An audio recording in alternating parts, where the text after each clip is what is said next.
TB हमारे देश के लिए एक बहुत बड़ी बीमारी है। और जब मैं पढ़ता था आया था, हमारे गुरु लोग भी ट्यूबरकुलोसिस के बड़े माहिर लोग थे। खन्ना साहब का नाम लेना चाहूँगा। तो उस वक्त जो थी डायग्नोसिस करने का तरीका बहुत स्लो था। ट्रीटमेंट बहुत लंबा था। और आपने सुना होगा कि 3 महीना 2 से 3 महीना सुइयाँ लगती थी। और अगर एमडीआर और ख़राब किस्म की टीबी हुई तो 8, 9, 10 महीना तक सुई लगती थी। तो मरीजों को बहुत परेशानी होती थी। लेकिन इन विगत 10-15 सालों में बिल्कुल चेंज कर दिया साइंस ने। डायग्नोसिस को बहुत आसान कर दिया। पहले हमें ड्रग रेजिस्टेंस पता ही नहीं लगता, 6-6 महीने लगते थे। आज ड्रग रेजिस्टेंस हम डे 1 पे पता लगा लेते हैं कि हमारी जो मॉलिक्यूलर डायग्नोस्टिक्स आई तो उसकी वजह से क्या हमें ये तो पता लगता है कि टीबी है, और हमें ये भी पता लगता है ये ड्रग रेजिस्टेंस तो इसके अंदर नहीं है। तो एक तो डायग्नोस्टिक्स में बहुत इम्प्रूवमेंट हुआ है। दूसरा इम्प्रूवमेंट ट्रीटमेंट में बहुत हुआ है। पहले ट्रीटमेंट 6 महीने का था, अभी भी 6 महीने का ही है ड्रग सेंसिटिव टीबी का। लेकिन अब रिसर्चेज हो चुकी हैं आगे। अभी कुछ दिनों में आप सुनेंगे कि ये दवाई 3 से 4 महीने की हो जाएगी।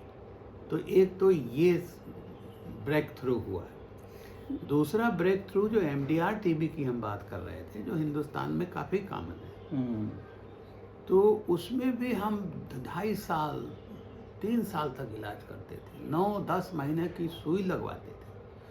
अब हमारे पास ऐसे ऐसे नई दवाएं आ गई हैं कि वो इलाज घट के अब 6 से 9 महीने का हो गया है। ये एमडीआर टीबी क्या है? एमडीआर टीबी ऐसा होता है, दो तरह की टीबी होती है। एक ड्रग सेंसिटिव टीबी होता है, जो साधारण टीबी होती है। ज़्यादातर लोगों को ज़्यादातर लोगों को ड्रग सेंसिटिव टीबी है जी। 97% मान कर लिए वही है। 3-4% ऐसे हैं जिनको ये बैक्टीरिया जो है थोड़ा रेजिस्टेंस डेवलप कर लेता है। क्यों कर लेता है उसका भी कारण है।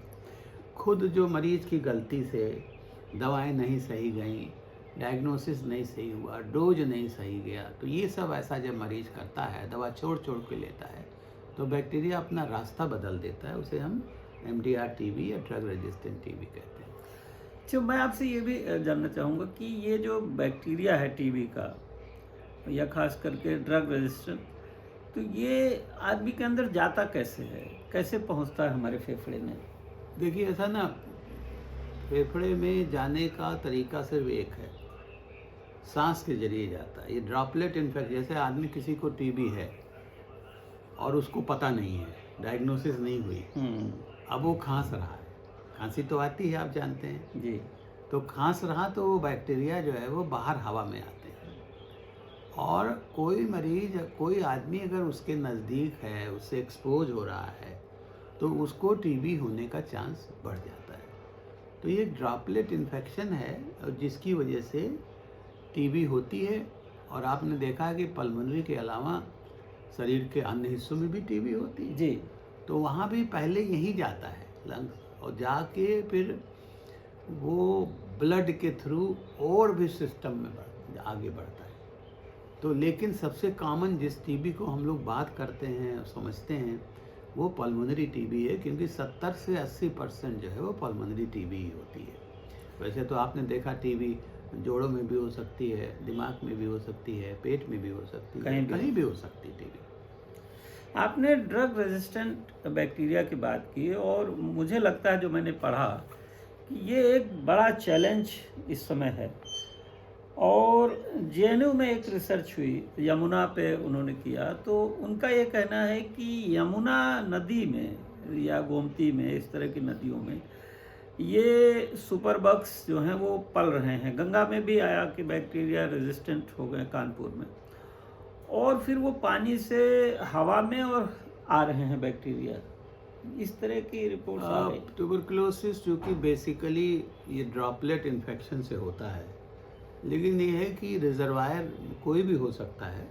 लेकिन यूजुअली ये खांसने से, टीबी जैसे किसी को गिल्टी में टीबी है, बड़ी लोगों को भ्रांति है, गिल्टी बढ़ गई तो मरीज पूछते हैं मुझसे, साहब ये टीबी फैलेगी तो कैसे फैलेगी? गिल्टी वाली टीबी फैल ही नहीं सकती। हाँ। वो सिर्फ उसी के लिए परेशानी की बात। लेकिन जो लंग्स वाली टीबी होती है, जिसमें आदमी खांसता है और खांसने के बाद वो बैक्टीरिया बाहर निकलते हैं, वही टीबी फैला सकता है।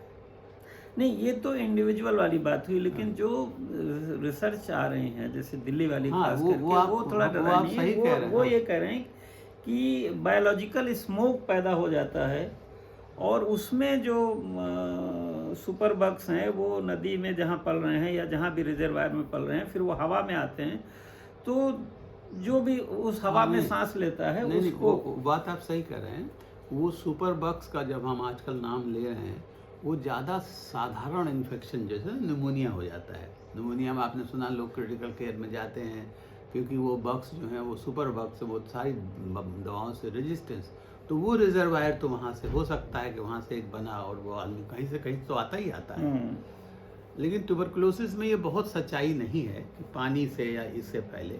नहीं, पानी से tuberculosis- जरूर हो सकता है, लेकिन हाँ, लेकिन और जितने इन्फेक्शन हैं टीबी के अलावा, उसमें ये जो जो बग जो मतलब रिजर्वायर है आप कह रहे हैं, वो चीज़ें सच हो सकती हैं। नहीं, ट्यूबरकुलोसिस केवल बात नहीं है, बात ये जो ड्रग रेजिस्टेंट बैक्टीरिया वो सारे वाली बात इन्फेक्शन, आ सारे गई है। इन्फेक्शन की बात है। उसमें आप लोगों को कुछ रिसर्च में या स्टडी में ये पता चला कि भाई जैसे गोमती में भी बहुत पोल्यूशन है और पानी बंदा जैसा लेक जैसी हो गई है, और जो हमारा सीवर उससे जुड़ा हुआ है, जो बीमार है उनका भी बैक्टीरिया मलमूत्र वहाँ जा रहा है, और जो एसटीपी बनाए गए हैं उनमें भी वो बैक्टीरिया क्लीन नहीं हो पा रहे हैं, बल्कि वो वहीं जाके और जनरेट हो रहे हैं। तो इसका कोई संबंध बीमारियों से है? नहीं नहीं, बिल्कुल बीमारियों से है।